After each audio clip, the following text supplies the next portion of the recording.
News Talk 1070 KHMO presents On the Mark with Mark Hespin.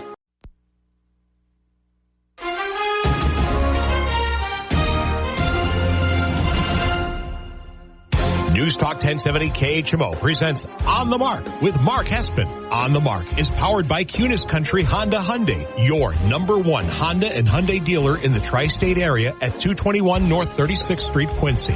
Faith, family, and giving back. That's Kunis Country. And now, here's Mark Hespin. Good morning, Tri-States, and wherever you may be listening on the News Talk 1070 KHMO app. This is On the Mark. I am Mark Hespin, brought to you by Kunis Honda Hyundai, your number one Honda and Hyundai dealer in the tri-state area, 221 North 36th Street in Quincy. You got to ask them about that lifetime powertrain, no fear warranty on new and used vehicles. Today only, final day of their big penny over sale. We'll talk about that a little bit later on in the show. It was so much fun being out at Kunis Honda Hyundai last week, broadcasting the show live on location, getting some of the sales reps, the guys on the show to talk a little football, talk a little NBA. It's always a good time chopping it up with those guys out there. So stop by the dealership, 221 North 36th Street in Quincy. They'll take great care of you. Join the Kunis family like I did. This is episode 238 of On the Mark on this Saturday, June 1st, broadcasting live and local in our KHMO studios here in the heart of Quincy. Thank you so much for making me a part of your morning. If you are listening on the terrestrial radio, that's amazing. As always, you can follow along on the On the Mark KHMO Facebook page. Find me there. Also, you can follow me on all social media channels at Mark Hespin, MarkHespen. That's YouTube, that's Twitter /X, that's Instagram. Follow me there on all that. Well, we got a lot to talk about today. I have to break down the NBA Finals that has been headline 1 and 2. We'll tell you how my general thoughts on the series. I'll give a kind of a prediction of how I think the Celtics could win, how I think the Mavs could win, go through some of the best players in the series and why I think that's important. And then also I will make a prediction. At the end of the show, a couple quick hitter NFL topics, including the Dolphins emptying the bag for Jalen Waddle. And I think that's really interesting storyline for not only the Dolphins, but also for some of the other big-time wide receivers in the NFL right now. And then, of course, yes, the Chicago Bears are on Hard Knocks. But I cannot start there because this is the time of the year where I get to focus 100% on basketball here now. Basketball has our attention for the next, hopefully, 3 weeks. Hopefully we get an all-timer, a 7-game series. So let's jump into it. Hespin headline number 1, we have our NBA Finals. Hespin's headlines on the Mark. The Boston Celtics versus Luka and Kyrie. The Dallas Mavericks. Yeah. Boston versus Dallas, not just Boston versus Luka and Kyrie, right? That's what it feels like. My first reaction to this is that I think for casual NBA fans and diehard NBA fans, I would consider myself somewhere in between that realm, right? There's a really fun, interesting undercurrent to this NBA Finals in the sense that Kristaps Porzingis and Kyrie Irving had both played for the Celtics. And then Kristaps also played for the Mavs. So Kristaps went from the Mavs to the Celtics. Kyrie went from the Celtics to the Mavs. Little fun crossover there. You obviously had the Kyrie very poor ending in Boston. Started off good, ended very poorly with him stomping on Lucky when he was in Brooklyn. The mascot, if you don't know, the little leprechaun at half court. So I think there's some great storylines. Also, the NBA can promote the fact that this young Boston Celtics team is once again back in an NBA Finals. They are a team that has broken through before, and now they have this kind of veteran experience. You have a Boston team with Jason Tatum and Jaylen Brown that have already played over 100 playoff games together, which is just insane to think about. I mean, Jason Tatum is already in like the top 15, 20 most played NBA playoff games in NBA history. So these kids are all grown up. We still think of them as young. In relative terms, they are, but Boston is now the mature veteran team. I mean, Derek White has been there years with the Spurs and now experienced with Boston. Jason Tatum, year 7 in the league, second trip to the NBA Finals, over 100 playoff games. Same with Jaylen Brown. These guys are veteran players here now with real experience. I have a very young head coach, but who seems kind of wise beyond his years. A very intense guy in Joe Mazzulla for the Boston Celtics. Now, it's his first time leading the Boston Celtics to the finals. He wasn't the coach 2 years ago. That was Ime Udoka. But he feels like he's been a part of this Boston system, and you have Brad Stevens and people to lean on within that building, and it feels like he has the experience, right? Especially after last year's deep playoff run for Boston as well. And then you add in crafty veterans like an Al Horford. Been there, done that. Drew Holiday won a finals, has a ring. Kristaps Porzingis, who's been in big playoff games. Year 8 or 9 for Kristaps at this point as well. Veteran player. So this Celtics team definitely feels like a team that is ready to be crowned. They are ready. My initial thought is like, this is the time. I said it last week on the show, and I think it's worth repeating. I challenged Boston to close that game out in 4. No Tyrese Halliburton. I said on the show last week, it is Boston's time. You've got to show up. You've got to get it done. And Tatum and Brown played really, really great down stretches in games 3 and games 4, and they got it done. And they swept Indiana. And they put a stamp on the East. And I know they went through a beat-up East. They didn't have to go through Giannis. They didn't have to go through Jimmy Butler's version of the Heat. Right? I know they just kind of rolled through. Joel Embiid never got going. Just couldn't get the health on track after that mid-season injury. They didn't have, obviously, Tyrese Halliburton, and Donovan Mitchell got injured with the Cavs as well. But all that being said, they do deserve, in my opinion, credit for not playing with their food. 1 loss to the Cavs, 1 loss to Miami, no losses to Indiana. They were the better team in each series, even if all the teams were healthy, and they didn't play with their food. They just got to business. Gentleman sweep or sweep. I think they deserve some credit for that. My initial other thought with Boston is it's a concern that they're not better at home.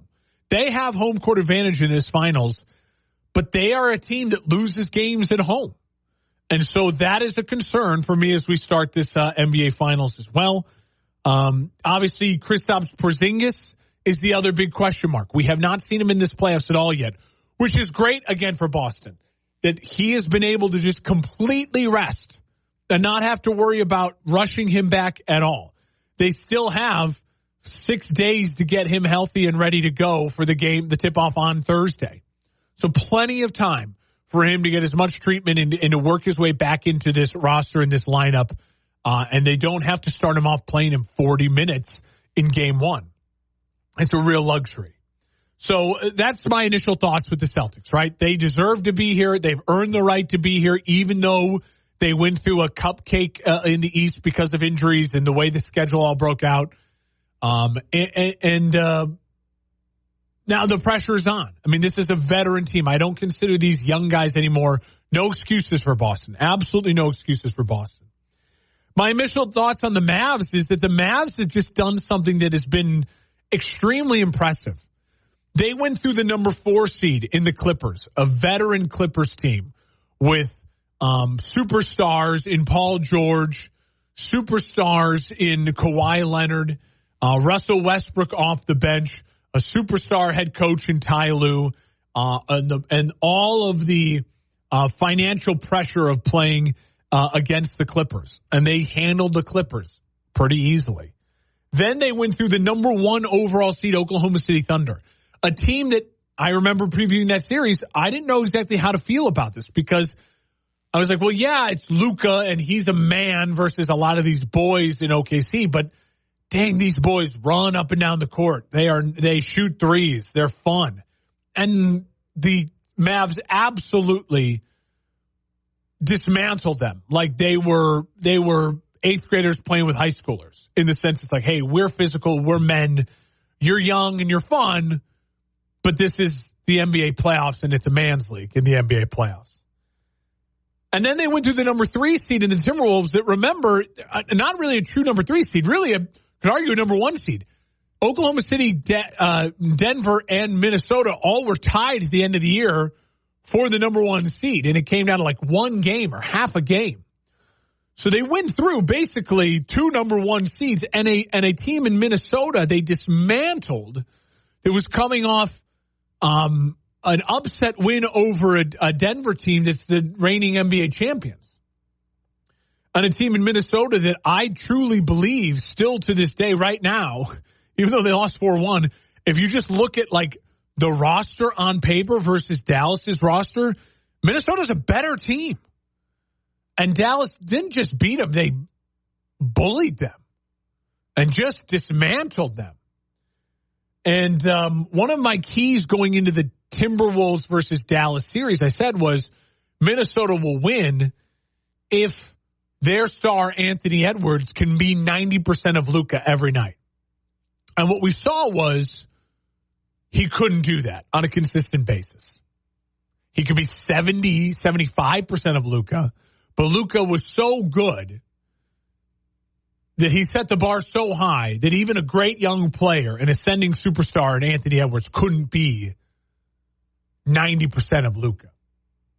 And that's one of the things I'm really thinking about in considering who I pick for this series as well. Just kind of my initial thoughts on those two teams in this series. Overall, I think it's a good series. Dallas is a great market. It's a big recognition. Luka is a big brand player. Kyrie's controversial. You have the storylines of Kristaps and Kyrie playing against former teammates, and now on the other side, you have this storyline of can the Celtics eventually break through? You have the storyline of can Luka become the world's number 1 best player with an MVP and a ring, and go toe-to-toe with Jokic after what Jokic did last year. So I think it's a good matchup. The Celtics obviously going for banner 18. So there's a lot to like about this NBA Finals. So let me then switch gears here a little bit. You're listening On the Mark, News Talk 1070 KHMO and the KHMO app, brought to you by Cunis Honda Hyundai. Here is how I think the Celtics can win this series, and here is how I think the Mavs can win this series. So in 3 weeks from now, or whenever we're talking about this series being over, this is what I guess we'll be talking about. This is how each team won it, right? Like, this is their road to victory. In the NFL terms, we're talking about the Super Bowl. It's like, you got to run the ball through this team, and you got to get pressure on the court. Like, this is their road to victory, right? So let's start with the Celtics. How the Celtics win this series. Number 1 is depth. Depth. They have the roster and the depth that Dallas doesn't have. Dallas has a very nice roster and some good pieces. But when you're talking about 2 bona fide stars in Tatum and Brown, and then the complementary pieces of an all-defensive type of player and an NBA champion in Drew Holiday, Kristaps Porzingis, who is a unicorn, and he's nicknamed the unicorn for a reason, a 7'1" guy who can shoot the 3, lights out, and can also give rim protection as your 3rd best player, maybe 4th best player, depending on, where Drew Holiday or Derek White. Again, Derek White, an incredible basketball player with a ton of experience who's just been lights out. He's really been their 3rd guy on this team, scoring-wise and leadership-wise, through this playoffs, stepping up with Porzingis out. And then you add in an Al Horford, a Peyton Pritchard, guys who just are absolute, workhorses off the bench. And Al Horford, who's been there, done that, messed around, seen it all. He's seen it all. They have the depth. So that depth is going to be an advantage for Boston. Now, it's not just depth. It's also 3-point shooting. If you didn't know, Boston took and made, throughout the regular season and the postseason so far, took and made the most 3-pointers in NBA history. So they had attempts and makes. They're not one of those Warriors teams. This Boston Celtics team is the most prolific three-point shooting team in NBA history. So that is obviously key. You've got to keep that going. Boston wins this series if at the end of the series they were by far the best three-point shooting team. Because the three-point ball for Boston will help them quell the energy and the intensity of Luka and the runs that the Mavericks will make. So they need to be the better three-point shooting team. So those are the two main keys. Depth, three-point shooting. Obviously, home court, I mentioned as well. That's the third point for Boston. You've got to find a way to win games at home court. You've got to find a way. You cannot be average at home in the NBA Finals. It's one thing to drop a game. You're not paying attention to Miami in the first round. I hate that. I think it speaks volumes about who Boston is as a team and the lack of killer instinct. They need to find that home court advantage, and they need to own that home court advantage. And Boston fans, you got to get Dave Portnoy, the Stoolies, get Mark Wahlberg, get whoever you need to hype up those crowds to make sure, get Ben Affleck out there to make sure this Boston home court advantage is real, and you cannot lose a game 1 or 2 at home. So that's important. And then finally, let's talk about what I talked about with Anthony Edwards and Luka. I said Anthony Edwards needs to be 90% of Luka or better. I think the only way Boston wins this series is if they use their depth to their advantage. They are a better three-point shooting team. They use home court to their advantage. And then if this last point, they need these 4 things to win this series. Tatum has to be 90% of Luka. He has to be. If Luka averages 30, 10, and 8, Tatum has to be 26, 8, and 7. Like, it just has to be. You need Jason Tatum to be 90% of Luka. You need it. And then on top of that, I believe you need Jaylen Brown to be 100% of Kyrie Irving or better. So all of those 5 things, in my opinion, need to happen for Boston to win. Jaylen Brown has to, at the end of the series, when you look at all things said and done, say to yourself, Jaylen Brown outplayed Kyrie Irving or was equal to Kyrie Irving. He was 100% or better than Kyrie. Tatum, I'm not asking you to be better than Luka. I think that's impossible for you. But I need you to be 90% of Luka. I need you to dominate home court. I need you to win the three-point advantage. And I need your depth to play a role. I need Al Horford to win a game because Al Horford just has a game. I need Kristaps Porzingis to win a game because he just goes lights out and shoots 7 for 10 to 3 for one of the games in game 2 at home. So that's how the Celtics win this series. Now, how does Dallas win the series? I think it's much, much simpler. Much simpler. It's Luka and Kyrie. It's the same way they won the last series. They beat a better team in Minnesota. They beat a better team in Oklahoma City. They beat a better team in the Clippers. You can't argue those teams were better. They were higher seeded teams. This year, consistency through the regular season, roster and depth charts, the Dallas Mavericks have beaten 3 teams that are just better teams than them because they have a stone-cold killer, an alpha male. They have Godzilla in Luka Doncic, the king of monsters, and he has been an alpha. And Kyrie, kudos to him. He did not play great in the OKC series. He was okay in the Clippers series. He showed up and was the ultimate Robin. He was the ultimate Robin. In Kong and Godzilla, the latest movie, he was Kong in the ultimate partner for Luka against Minnesota. If Luka and Kyrie play like they played against Minnesota, they'll win the series. I think it's as simple as that. I really do. They are stone cold killers, and I just have only seen so far in this playoffs them face better teams, me pick the better teams to win those series, and then feeling like an idiot when Luka and Kyrie just go off as stone cold killers. I also think then it will help if they get P.J. Washington to steal a game with corner threes, right? P.J. Washington has been the best three-point corner shooter in the playoffs. He's been an incredible addition for this roster.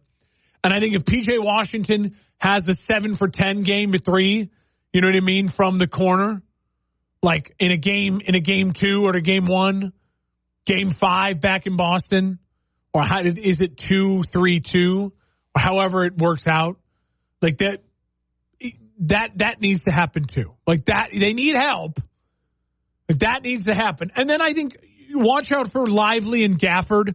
Lively and Gafford, the size, they're a very big physical team that I just don't know if Boston's 100% ready for. Yes, Indiana was big with Turner and Siakam, but Lively, Gafford is a different size and athleticism, and the way Luka and the alley-oop game works for Dallas. So there you go. Those are the keys. If we're talking about a Dallas victory in 3 weeks from now, it's because Dallas had Kyrie and Luka, and they were alphas. If we're talking about a Boston victory, it's because they kept home court, they won the 3-point victory, their depth showed up, and then Tatum and Brown played extremely great basketball. You're listening on the Mark, News Talk 1070 KHMO and the KHMO app. When we come back, I will make my prediction for the NBA Finals. I will break down who I think are the 10 best players in the series, because I don't think that matters for me and when I'm choosing who's going to win this thing, to really look at the depth. All of that on the way next. Live and local in America's News Talk 1070 KHMO and the KHMO app. It's On the Mark. I'm Tiffany. I have some tips for you on how to quit smoking like I did. I threw out my ashtrays, lighters, and matches, and it worked. To help me with cravings, I put a picture of my mother in my car. She died of lung cancer when I was only 16. Now I have a 16-year-old daughter. That picture of my mother reminds me that I don't want to miss all the things my daughter is going to do in her life. You can quit. For free help, call 1-800-QUIT-NOW. A message from the Centers for Disease Control and Prevention. 1070 KHMO. Welcome on back to On the Mark here on News Talk 1070 KHMO and the KHMO app. We are brought to you by the great people over at Kunis Honda Hyundai, 221 North 36th Street in Quincy. Today is the final day of their penny over sale. It's an incredible deal. You're saving thousands off the sticker price, and you're getting that very important lifetime powertrain warranty on new and used vehicles. Stop by the dealership, 221 North 36th Street in Quincy. Tell them Mark sent you. All right. I want to jump into this now. Hespin headline number 2. Who are the best players in the NBA Finals, and who do I think is going to win? Hespin's headlines on the Mark. So I do think it's something I do during the football season for big games. Sometimes you just got to look at and say, man, who's got the better roster, right? Who's got the better talent? And I think coaching is important to that as well. And I think Joe Mazzulla and Jason Kidd are kind of a wash. Kidd is a really unique basketball mind, and he deserves a ton of credit for getting Kyrie to change his tune, and Kyrie looking up to Jason Kidd, and that relationship has become really special. And I think it gives this team a chance to be good for the next 2 or 3 years. Eventually the Mavs and Kyrie will separate and go their separate ways. But I think they deserve a lot of credit, Kyrie and Jason Kidd together, for making this work and this version of the Mavs work. And for Joe Mazzulla, he stepped in for Ime Udoka, who is supposed to be the next great Celtics coach for a long time to come. And he's a great coach himself. He's doing nice things with the Houston Rockets. And he's got a different style, a unique voice. And to his credit, he has kept this thing afloat and has found his way to his own NBA Finals. So I think the coaching is kind of a wash. I would give a slight edge to Jason Kidd for just overall experience and then, of course, playing at the highest level. but it's a very, very slight edge. So let's go through this. Who are the 10 best players in this series? And I think this will kind of speak some volume to where I think this series lands in my head and why I'm going to make the prediction I'm going to make. Number one is Luka, and that's a no-brainer. Luka is, to me right now, a person who has an opportunity, if he wins an NBA Finals, wins a Finals MVP, and is dominant in this series, even if it goes 7, if he's dominant in this series, he will have a legitimate claim to the I'm the world number one basketball player. I think Jokic and him, 1A, I'm not going to fight you too hard on either way, depending on how this series goes. Even if Luka loses and doesn't play great, I think he's still one of the 3 best basketball players in the world. And so him, Giannis, and Jokic, to me, are the 3.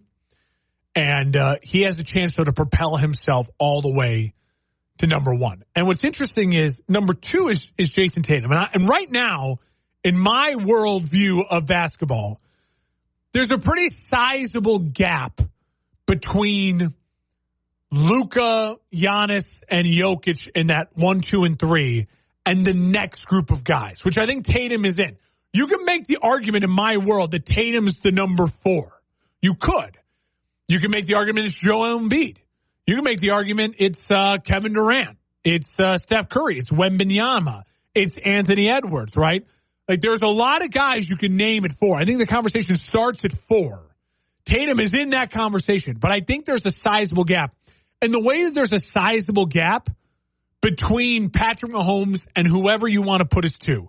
If you want to put Lamar, Joe Burrow, Josh Allen, one of those guys at 2, I'm not going to fight you too hard on that. I think they all deserve to be in that 2 conversation. But there's a gap, right? Just like I think there's a gap between 1, 2, and 3 in the NBA and 4. I will say this about Tatum, though. In the same light that I think Luka has a chance to become the world number 1, depending on how this series goes, Jason Tatum has a very clear path to join the group of 1, 2, and 3 and add a 4th into that and separate himself over the next 3 months. Jason Tatum has a chance to win an NBA title, to win an NBA Finals MVP, and then to help lead Team USA if he's the best player in Team USA, which he should be. Him and Anthony Edwards and Jaylen Brown should be the 3 young guys who lead this Team USA. If he's the best player on Team USA and is like the guy that leads us to a gold medal, if Jason Tatum has all of that in front of him, if he can accomplish all 3 of those things, Jason Tatum has a legitimate argument to then you could say, oh, no, he's in that group. And now it's 1, 2, 3, and 4, and then there's a separation. So Jason Tatum has an argument. The interesting thing is then, number 3 in this list, in my opinion, is Jaylen Brown. Jaylen Brown just won the Eastern Conference Finals MVP. And Jaylen Brown, if Boston wins, and he is by far the best player on Boston, I think then he has a legitimate right, if he wins Finals MVP, to say, wait a minute, I'm the best player on this team. And I'm the guy who's the future American superstar. So Tatum and Brown, and I think that's the dynamic they have to hopefully be comfortable with and just say, hey, whoever wants it can have it. This is not a LeBron D. Wade situation. Jaylen Brown on many, many nights is better than Jason Tatum. And in a way that, yeah, there were nights D. Wade was better than LeBron, but in a way that you're like, well, that's still LeBron James. Tatum has not done anything to us to go, well, that's still Jason Tatum. So I think there's the pressure. There's more. It's odd. There's pressure on Jason Tatum. There's pressure on Luka. There's no pressure on Jaylen Brown. And I think that's why he plays really free and really great basketball times. Because he just gets to be that, no, it's Jason's team. Jason's the guy, wink, wink, and then I go out and ball. So I do think Tatum and Brown are the 2 and 3 best players in the series ahead of Kyrie. Kyrie is exiting his prime, and he's on the latter half of that prime, and within a year or two, he becomes like, okay, a guy out of his prime but can still shine. Kyrie showed it, I think, in that OKC series. He purposely kind of just like took a back seat. Like, he did not try to go mano-a-mano with Shea. And he saved it for the Timberwolves series. And then he exploded. So does he have still now, can he rest up and can he explode in this series? I think he can. I think he will. I think he's going to be highly motivated. I think he's going to welcome the villainry of him being public enemy number 1 when he arrives in Boston. And I think that's going to be a great storyline to watch. Kyrie is the clear 4th best player in this finals. And again, now there's a drop-off, right? You have 4 bona fide superstars. Kyrie's probably a Hall of Famer. Jaylen Brown and Jason Tatum are on their way to being Hall of Famers. And Luka's a Hall of Famer. So that's that group. And then the next group of guys is dominated by Boston. In any order, I put it in this order: Derek White 5, Porzingis 6, Drew Holiday 7. If Porzingis was 100% healthy, he would be 4. I mean, he'd be 5. But I just don't know yet what I'm getting from Porzingis. But Derek White, Porzingis, and Drew Holiday are the next group, right? They're a step above the 3rd best guy in Dallas, right? So Dallas's 3rd best player would be the 6th best player on Boston. That's, to me, a huge advantage for Boston. That's why I talk about the depth for Boston.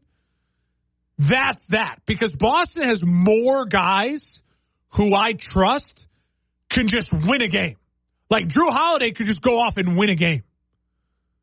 Derek White could go off and just win a game. Kristaps Porzingis can just go off and win a game. Dallas has like one of those guys.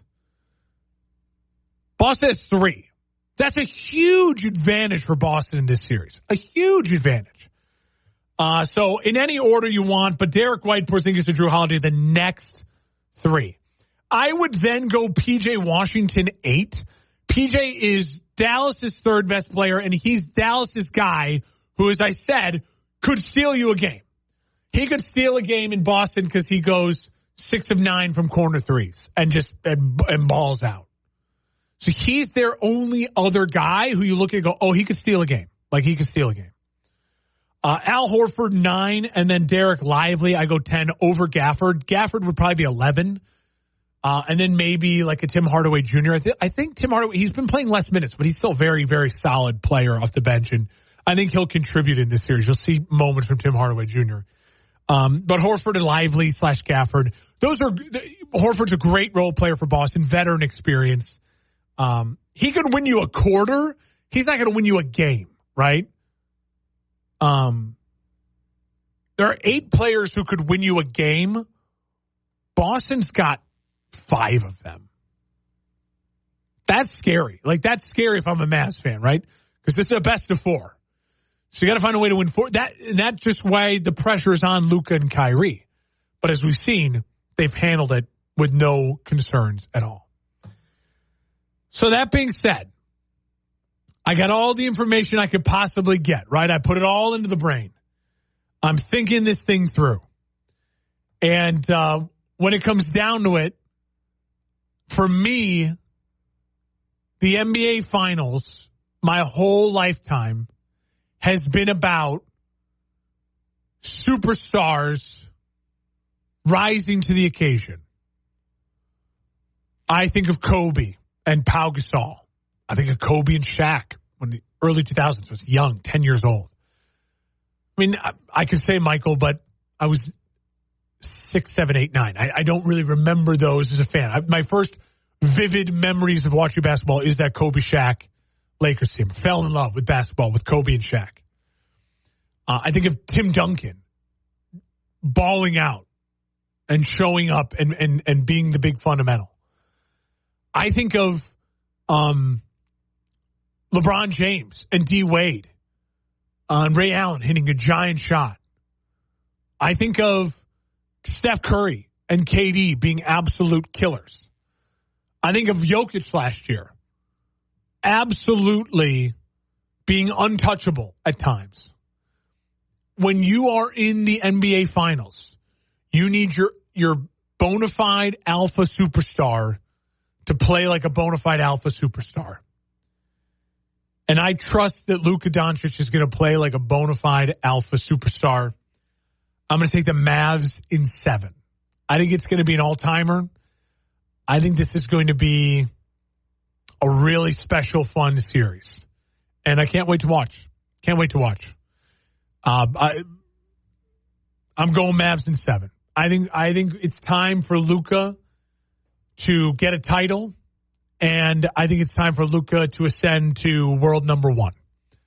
And I think that Luka's a guy now, when you look at his trajectory, to me, he starts to feel a lot like this generation's Kobe Bryant, where it's something that you think you've seen before. Like, he kind of looks like Dirk, but he also kind of looks like Jokic and some of the other great Europeans, like a Manu Ginobili and some of these foreign-born players, where you just like, his game resembles them.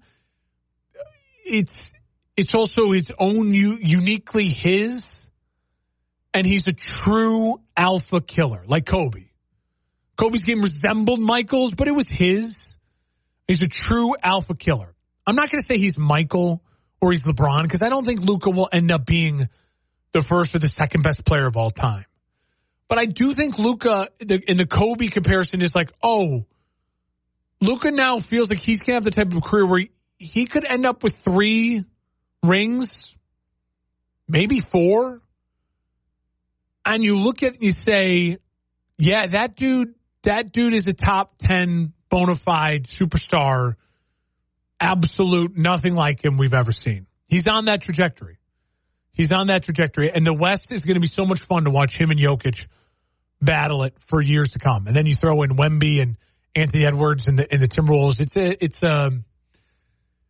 Luka's going to get one. I think this is the time. And I think that Boston is going to be very, very good. As long as they have Tatum and Brown, they're going to be very, very good. And maybe eventually they'll get one. I don't think it's this year. Luka's just playing on a heater right now. You're listening on The Mark. News Talk 1070 KHMO, the KHMO brought to you by Kunis Honda Hyundai. When we come back, the Bears, they're on Hard Knocks. My initial thoughts next. From the Salvation Army, welcome to Heartbeat. Mark Twain once said, "My life has been filled with calamities, some of which actually happened." We laugh at his comment because we can see ourselves in it. But worry is no joke. It causes serious problems, psychologically, emotionally, and spiritually. Most of our stress comes from worrying about things that might happen in the future. And yet research shows that 85% of what we worry about never happens. This means that only 15% of all that you worry about is even worth it. What a waste. The Bible tells us not to worry. 1 Peter chapter 5 says to cast all your anxieties onto God because He cares for you. God knows our needs. He cares and He will provide. For more episodes of Heartbeat, visit salvationarmyradio.org. Daisy was abandoned by her family and placed in foster care at 15 years old. Her life was full of uncertainty. She thought she'd never have a permanent place to call home. Before I was adopted, I felt like I wasn't enough. I had this hole in my heart, and I never knew what I needed to patch that hole. But when my mom asked to adopt me, that hole was closed. It feels so normal now to say that I'm a part of this family. I am surrounded by love. I feel safe. And that hole inside of me is gone. I am whole. I'm finally enough just as I am. The Dave Thomas Foundation for Adoption is changing the lives of teenagers at risk of aging out of foster care. Like Daisy, every child deserves a permanent, loving home. You can help. Learn more at davethomasfoundation.org. Anyone can choose to make a difference. You can earn money for college, learn career skills, and make friendships that last a lifetime. Make a difference. Choose your future. Choose AmeriCorps. Here's your weatherology forecast from the News Talk 1070 KHMO Weather Center. Chance of thunderstorms today. Otherwise, cloudy skies expected. High temperatures reach up to 73. Winds out of the east, 5 to 10 miles per hour. Lows level off around 60 tonight. Partly cloudy skies. Right now, it's 68 degrees. Welcome on back to On the Mark here on News Talk 1070 KHMO. The KHMO app brought to you by Kunis Honda Hyundai, your number one Honda and Hyundai dealer in the tri-state area. 221 North 36th Street in Quincy. Go ask about that lifetime powertrain. No fear warranty on new and used vehicles. Tell them Mark sent you. All right, the Chicago Bears. They finally got by HBO and the NFL and Hard Knocks. Kudos to the Bears for avoiding Hard Knocks for 23 years. Pat on the back. I was hoping it was a streak that was never going to end. But alas, the Bears got bit by the Hard Knocks bug. There was a lot of people, friends of mine, people who were like, why don't you want the Bears on Hard Knocks? I've never wanted the Bears on Hard Knocks because I think it brings a ton of attention, a ton of scrutiny, and a ton of extra pressure. I also saw a stat that like only 37% of teams that were on Hard Knocks made the playoffs. Now, that's slightly unfair because in order to be on Hard Knocks, you're a team that didn't make the playoffs the year before. Like playoff teams can decline to be on Hard Knocks, and they all do because no one wants to be on Hard Knocks. But I'm going to watch it, and we'll do reviews of it. I'm going to absorb every bleeping minute of it. And my thoughts first are Caleb Williams is going to get a ton of attention. And then I think the wide receivers are going to be a lot of fun. Seeing DJ Moore, Keenan Allen, and Rome Odunze and their relationship, I think is good. They're going to be stars. They're going to come out as stars because they're already great personality guys. Good storyline too. I think the offensive linemen, Wright and Jenkins, look out for them. Those dudes are funny, weird kind of personality guys. I think you're going to get some good content from them. And on the defense, I think they'd be smart to feature Edmonds and Edwards, the linebacker core. Again, fun personalities. And then Chicago, the linebacking history. And then Jalen Johnson as well. He's a big personality, and I think you're going to see a lot from him and Kyler Gordon. Eberflus will get his time. I'm interested to see how Poles looks during all this. There will be an episode on McCaskey, George McCaskey and Virginia McCaskey and the history of the Bears, and that's going to be fun. And George McCaskey being like a Little League umpire in his spare time, there's going to be that. There's going to be amazing footage of Chicago, one of the most beautiful city in America. And so I'm excited for all that. I just have to turn off Twitter for a while because it's going to make me annoyed and nervous and all that. First episode, August 6th. I will do reviews of Hard Knocks. I promise you. If not on the show, on my YouTube channel, at Mark Hespin. You can follow me there. Wrapping up the show next, live and local in America's News Talk 1070 KHMO, the KHMO app, On the Mark. I wanted to quit for so long, but I didn't know where to start. I was afraid of what people would think, but then I found the right support to start my recovery journey. I found a path that worked for me. 1 in 14 Americans reports experiencing a substance use disorder, a treatable medical condition. Treatment can take many forms, so there are a variety of options to explore and find the one that works best for you. Recovery from drug addiction is possible. Visit cdc.gov/stopoverdose to learn more about the various paths to recovery. 1070 KHMO. Welcome on back to On the Mark here on News Talk 1070 KHMO, the KHMO app brought to you by Kunis Honda Hyundai, your number one Honda and Hyundai dealer in the tri-state area. Stop by the dealership today, 221 North 36th Street in Quincy. Ask about that penny over deal. Final day to get in on that deal. The penny over deal. Stop by the dealership. Ask them, what's the deal with this penny over deal? If you are in the market for a new ride right now, this is your moment. Kunis Honda Hyundai, 221 North 36th Street in Quincy. All right. Couple quick hitters topics, NFL topics to wrap up the show. The Buffalo Bills made a signing yesterday that I think is really, really cool. And I don't know if it's going to ever come to anything, but I really hope it does. Gable Stevenson. He is the greatest wrestler on planet Earth. Heavyweight wrestler, He won Olympic gold in Tokyo back in 2021. 2021, COVID postponed. He's like the greatest college wrestler of all time. He's 6'1". He's 275. They just signed him to a rookie defensive line contract. He is built like Aaron Donald. Now, does he have the skills and he ever play football at the highest level? No. But if they can get this kid in there and Sean McDermott and his team could coach him up, he could end up being in a year from now, like going into next year, like he could end up being Aaron Donald for a year or two. I think his shelf life is short, but for a team that's in a win now mode right now, you got nothing to lose.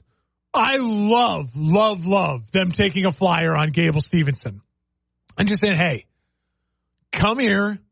Let's try to teach you how to play football for a year, and let's see if we can turn you into Aaron Donald 2.0. He's strong is all get out. Low center gravity, hand fighting.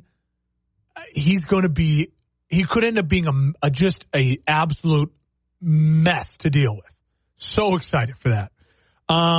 Dolphins signed Jalen Waddle. 3-year, $84 million. He's getting like 70 to something guaranteed, 72 guaranteed, 76, guaranteed. That is the third most behind only A.J. Brown of the Eagles and Amon-Ra St. Brown of the Lions. This contract to me says two things. Number one, it means it's less likely the Dolphins are going to sign Tua to a long-term deal this offseason, which, again, I think is good for the Dolphins. The Dolphins are once again saying to Tua, you got your weapons. You had a nice year last year. I need to see another one of these, right? I need to see another MVP-type season where you stay healthy and you lead us to at least a playoff victory. Then let's talk contract. Also, I think it means pressure on the Bengals and the Vikings. Justin Jefferson, Jamar Chase, and T. Higgins are all sitting there waiting. Chase and Jefferson are playing chicken. They're number one and number two. I would go Jefferson is the best, Chase is second best. And they both want to get paid. But neither of them want to go first because they know the other one's going to get more than the other. So it's a game of chicken right now. And the Bengals now have to look at this to go, yeah, I think that T. Higgins is just as good as Waddle, but I can't afford to pay you both that much money. And if you're T. Higgins and you want that kind of contract, you're just going to have to go somewhere else. I just don't know what he thinks is going to happen. They just can't sign, like, the Bengals can't pay Joe Burrow, Jamar Chase, and T. Higgins. They just can't do it. Chase is Joe Burrow's guy. They're a ride or die. They're going to build a Hall of Fame career together. That's Peyton Manning, Marvin Harrison, right? That's his guy. So that's not going anywhere. And then I don't love Lamar Jackson missing voluntary OTAs. Just want to say that. Just want to say it. See you next week. Have a great weekend, everyone. Enjoy the NBA Finals on Thursday.